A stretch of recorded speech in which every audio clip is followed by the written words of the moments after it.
Nathan Adrian's 100-meter freestyle was fast. One of the fastest in Olympic history. But how fast is that? What if he were swimming not just against the other swimmers in London, but against every Olympic medalist ever in the 100-meter freestyle? Here, we're gliding over 116 years of Olympic history.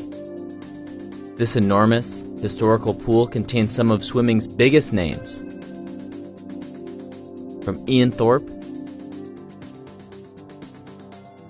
to Mark Spitz to Johnny Weissmuller. And it takes us all the way back to Athens in 1896, when a Hungarian named Alfred Hajósz won in a minute 22. Here we've placed him in a modern pool, but he actually swam in the cold waters of the Mediterranean Sea, with hollowed-out pumpkins for lane markers. Seriously. Back then, Hajósz was one of the fastest swimmers in the world.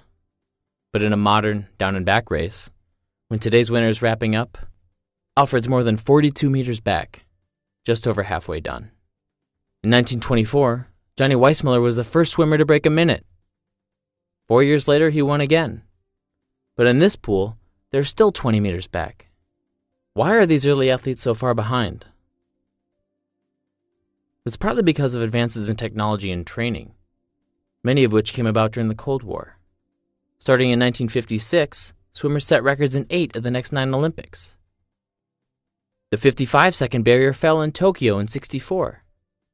12 years later, James Montgomery swam it in less than 50. And today's athletes are right around 47 seconds.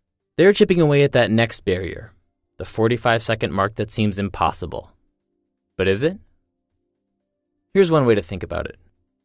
Since the 1950s, these Olympians have gotten about 1 second faster every 8 years.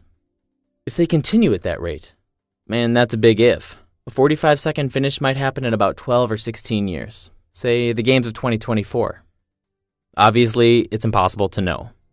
But if that barrier is ever broken, today's athletes would be about 5 meters back. No longer the best ever, just the best of their time.